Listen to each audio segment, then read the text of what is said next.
Bonjour chers frères et sœurs, je vous salue, vous qui aimez l'histoire. Je voudrais, honorer mon fils Franklin qui m'a offert cette jolie djellaba qui vient du Maroc. Voilà. Et comme aujourd'hui est vendredi, que les musulmans appellent Djoumoua, donc jour du rassemblement. Donc je leur souhaite un joyeux Djoumoua Moubarak. Alors, vous avez constaté que j'ai eu à faire déjà 2 vidéos d'études comparatives entre la vision du monde, la perception africaine et puis celle des Indo-Européens. Alors, je voudrais, à travers cette vidéo-ci, continuer sur cette même lancée en comparant la vision spirituelle africaine de la vision spirituelle européenne avant le christianisme et avant l'islam. Mais bon, pour ne pas que le titre soit trop long, donc je vais mettre seulement avant le christianisme, puisque les Européens sont beaucoup plus christianisés. Enfin, il était. Mais maintenant, beaucoup sont devenus des athées. Alors, il faut savoir une chose. Dans l'Afrique traditionnelle, tous les peuples d'Afrique avaient un nom qui désignait le Créateur. Donc, ils n'étaient pas polythéistes, jamais. Ils n'étaient pas des paganistes. Même le nom animiste qu'on leur a donné ne correspond pas à leur spiritualité. On leur a donné le nom animiste. Pourquoi? Parce qu'ils croyaient à juste titre que tout ce qui est dans la création a une âme. Animiste vient de anima, qui en latin veut dire l'âme, l'âme. Mais ils ont raison. Tout ce qui est dans la création a une âme. Mais ce n'est pas ça mon sujet. Je ne vais pas m'étendre là-dessus. Voilà. Ça, j'en parle dans un autre domaine, sur ma chaîne spirituelle. Donc, vous voyez que les peuples d'Afrique avaient toujours un nom qui désignait le Créateur et qui le distingue des créatures. Je vais prendre des exemples. Les peuples qui sont dits des peuples bantous ou moutou, bon, ils désignent le Créateur par le nom de Nzambe. Nzambe. Les Dogons désignent le nom du Créateur par celui de Ama. Les Akans, celui de Nyamé, avec différentes variantes. Nyamé chez les Ashanti, Nyamien chez les Agni, Nyamien chez les Baoulés, Nyamlin chez les Nzema, etc. Bon, voilà. Et puis chez les peuples Kourou comme les Bété, c'est Lago. Voilà. Chez les Avikam, ils sont un peuple lagunaire de Côte d'Ivoire, ils appellent Dieu Efozu. Les Sénoufos appellent le Créateur Kolocholo. Les peuples yorubaphones, les Yoruba en général, ils appellent le Créateur Olorun. Les Attiés de Côte d'Ivoire, les Attiés qui sont des peuples pratiquement lagunaires pour certains, ils appellent Dieu Ze. Mais en Égypte antique, nos ancêtres kémites, ils avaient un nom qui désigne le Créateur. C'est celui de Netché. Moi, je préfère dire même Natia. Voilà, Natia. Parce que ce nom Natia, on le retrouve chez beaucoup de peuples en Afrique. Et donc, concernant l'Égypte antique, avec ces égyptologues indo-européens, ils ont fait des erreurs en assimilant les attributs de l'unique Netché à différentes divinités, alors qu'il ne s'agit pas de ça. Voilà. Ré, c'est Netché quand il est lumière. Oui, c'est comme ça. Osiris, c'est le même Netché, mais quand il est homme parfait, homme juste, etc.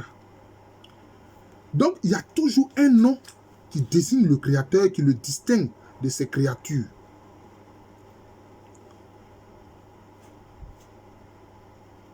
Mais chez les Indo-Européens, qu'est-ce qui s'est passé? Chez eux, ils avaient un panthéon de divinités. Je dis bien un panthéon de divinités.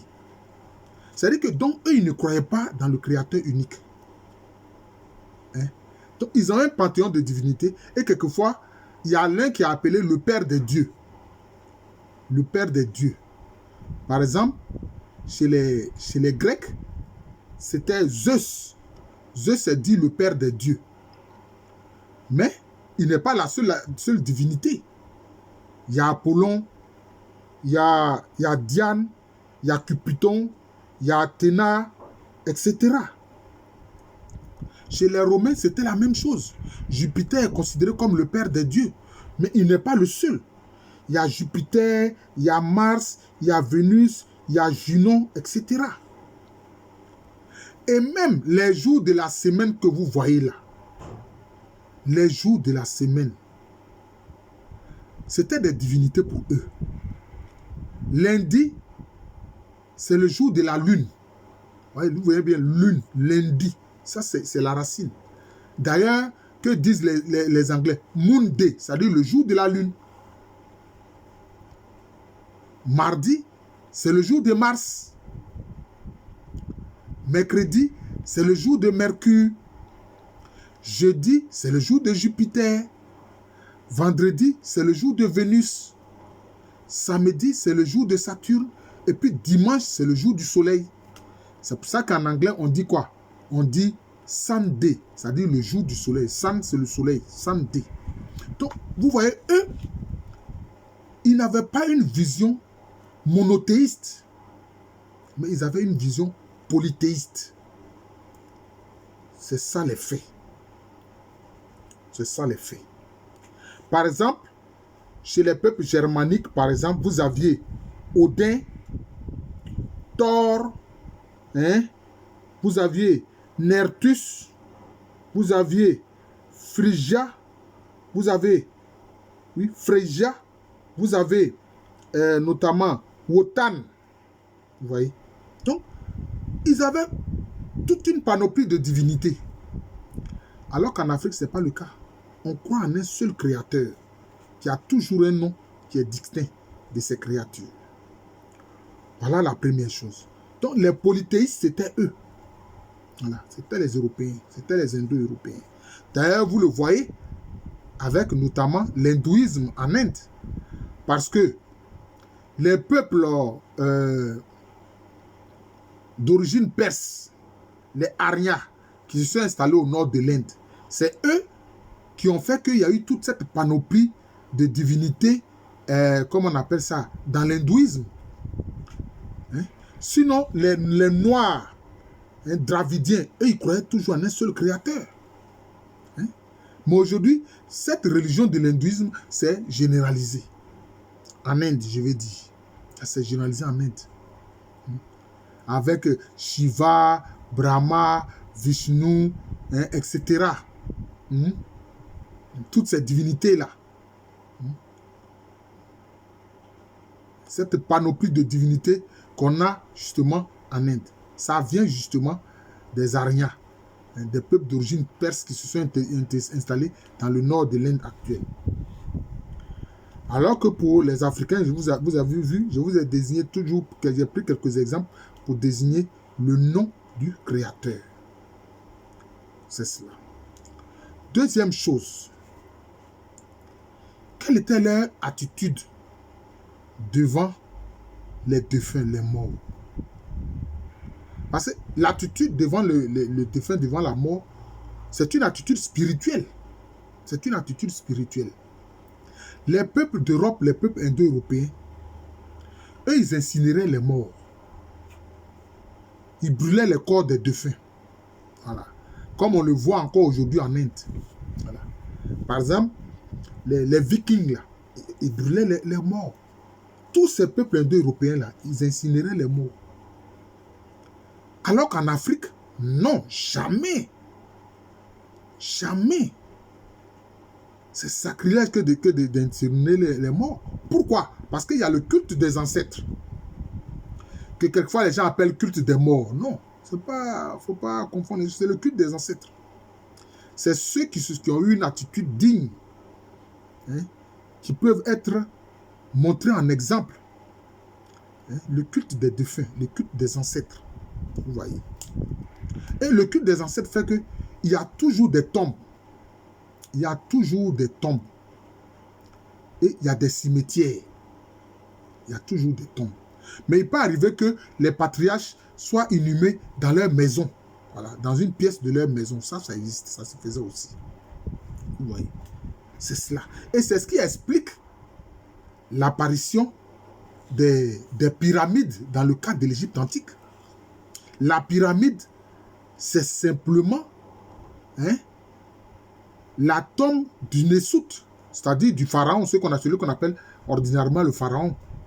Alors que le vrai nom, c'est Nessout, c'est-à-dire celui qui vient du sud. Voilà. Donc, la pyramide, c'est la tombe du Nessout, du roi qui dirige l'Égypte antique. D'ailleurs, une fois, j'ai échangé avec le professeur Aboubakri Lam, qui est un égyptologue de grande renommée, qui est de l'université Cheikh Anta Diop de Dakar, UCAD. Il me disait comme ça, mais Alou, dans la partie sud, hein, c'est-à-dire dans la partie de Couche, il y a plus de pyramides que dans la partie du nord. Voilà. Il n'y a plus de pyramides. Ouais. Dans la partie nubienne, il n'y a plus de pyramides. Vous voyez. Donc c'est cela. Alors que les Indo-Européens, ils brûlaient le défunt, donc il n'y a plus rien à faire. Ils ont répandu la cendre quelque part.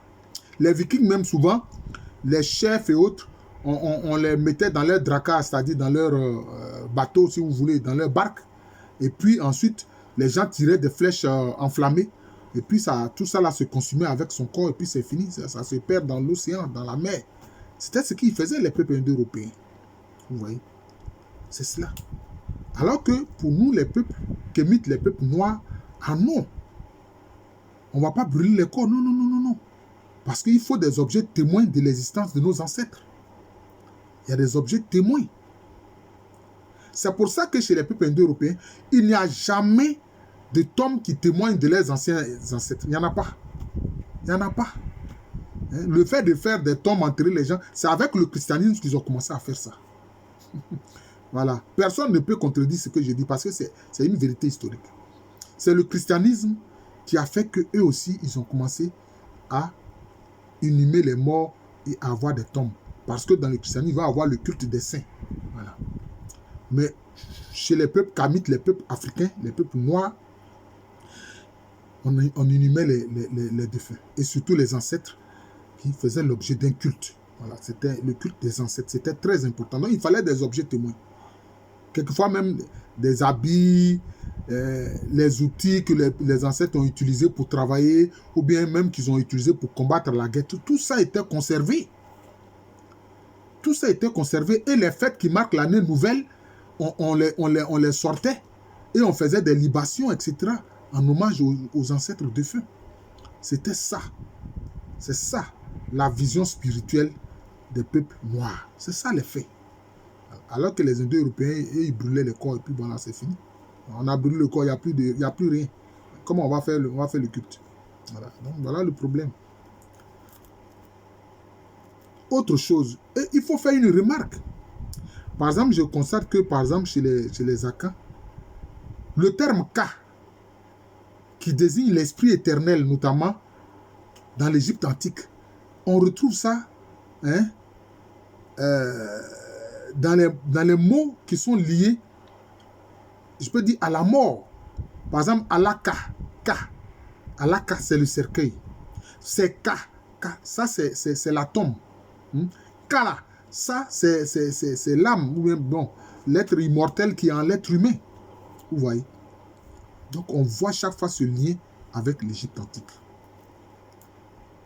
Autre chose, quelle était l'attitude des peuples noirs par rapport à la nature, par rapport à l'exploitation de la nature?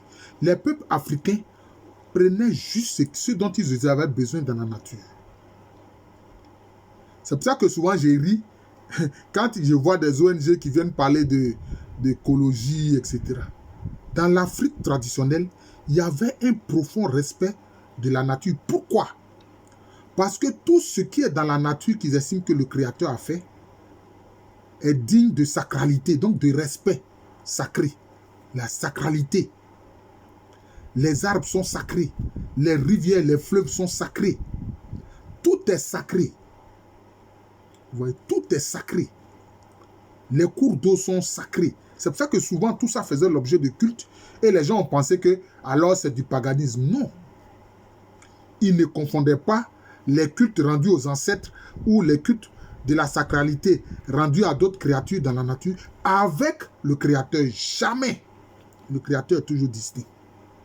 Le Créateur est toujours distinct. C'est ce qui explique que, bon, il y a le culte de la Tanoué, le culte du Bandama, le culte du Nzi, etc., le culte du Komwe. C'était comme ça. Parce qu'ils estiment que c'est sacré. Parce que c'est Dieu qui les a créés. Nyamien qui les a créés. C'est Zambé qui les a créés. C'est Ama qui les a créés. C'est Lago qui les a créés. C'est Fozu qui les a créés. Voilà. Qui sont différents noms qui, dans différentes langues, désignent le Créateur. Voilà. C'est comme ça. Donc, il y avait la sacralité. Donc, on ne pouvait pas, à partir de ce moment-là, agir comme les Indo-Européens qui, eux, l'idée de la sacralité, ce n'était pas le problème. C'est vrai, ils faisaient des cultes. Par exemple, on sait, par exemple, que chez les peuples celtes, comme les Gaulois et autres, ils vénéraient l'arbre chêne, l'arbre qu'on appelle le chêne. Ils vénéraient cela. Ils rendaient un culte à cet arbre-là. Ouais. Mais quand ils rendaient un culte à ces arbres, souvent, ils faisaient quoi? Ils leur sacrifiaient des hommes. Hein. Mais chez nous aussi, chez les Africains aussi, ça existait. Mais là, souvent, c'était pour les reines et les rois. C'était pour les reines et les rois défunts. Voilà, c'était comme ça. Mais eux, puisque la sacralité n'était pas prééminente chez eux, chez les peuples indo-européens, qu'est-ce qui se passait? Tout était profane. Donc, tout était profane. Voilà. Hein?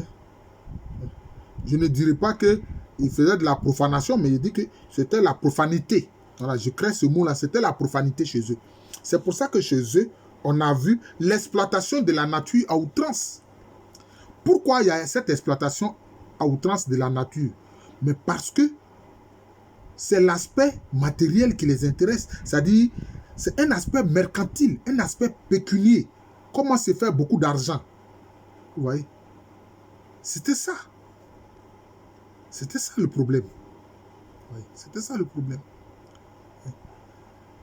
Le chasseur africain, par exemple, quand il tue un gibier, il dit, bah, excuse-moi, il parle à l'esprit parce qu'il se dit que tout ce que Dieu a créé là a une âme et un esprit. Et il va s'adresser, il a tué une biche, il va s'adresser à l'esprit de la biche pour dire, mais voilà, je suis désolé. J'ai besoin de ta chair pour me nourrir, moi et ma famille. Voilà. Donc, je ne t'ai pas tué par plaisir, comme quelquefois, on le voit avec les Européens qui font ce qu'ils appellent la chasse sportive. Donc, pour eux, c'est du sport. Aller tuer les animaux, c'est du sport. Hein? C'est cela. Ou aller pêcher, la pêche sportive. Oh non, en Afrique, il n'y avait pas ça. Quand on pêche ou bien qu'on chasse, c'est pour consommer. Voilà. Ce n'est pas pour s'amuser, pour dire que non, je fais du sport. Non, non, non. Non. Oui. Donc, leur vision spirituelle était totalement, je peux dire, à des antipodes. Voilà. À des antipodes. C'était totalement différente leur vision spirituelle. Voilà. Je vais faire en sorte que la vidéo ne soit pas trop longue. Je vous remercie. Je fais ça aussi pour que les jeunes africains sachent quel est l'héritage de nos ancêtres africains. Voilà. Et quel est aussi ce que les ancêtres des Européens faisaient. Voilà. Et qui malheureusement quelquefois déteignent négativement parce qu'aujourd'hui quelquefois on voit dans certaines régions les gens pêchent à l'extrême parce qu'ils veulent se faire des revenus. Et même quand on ferme la pêche, il y a certains qui trouvent le malin plaisir, notamment, d'aller chercher à pêcher quand même. Vous voyez, c'était ça le problème. Dans les régions lagunaires, là où il y avait les baies, là, parce qu'il nos ancêtres savaient que c'est dans les baies que les poissons vont se reproduire. Donc, il était interdit de pêcher dans les baies. Les baies des lagunes, là. Il était interdit de pêcher dans les baies des lagunes. Jamais. Tu n'as pas le droit de le faire. C'est à de rares occasions. Quand, par exemple, il y a des fêtes, par exemple, qui marquent l'année nouvelle, exceptionnellement, on peut donner l'autorisation d'aller pêcher dans les baies. Voilà. Mais c'était exceptionnel. Et puis, c'est limité dans le temps. Voilà, c'était comme ça. Donc, je vous remercie. Je suis le professeur Alou Kwame René, professeur titulaire d'histoire à l'université Félix Houphouët-Boigny, une université qui est à Abidjan. C'est dans le quartier de Cocody. J'enseigne l'histoire au département de cette université-là, et qui est dans la ville d'Abidjan. C'est en Côte d'Ivoire, un pays situé en Afrique de l'Ouest. Vous voyez, non? Ma tenue, je ne sais pas si on dit un djellaba ou une djellaba, mais en tout cas, c'est un mot arabe, notamment du Maroc. Voilà. Voilà, je trouve que c'est très joli. Hein? Cette djellaba que mon fils m'a offert, mon fils Franklin. Voilà. Merci encore et bonne journée à tous.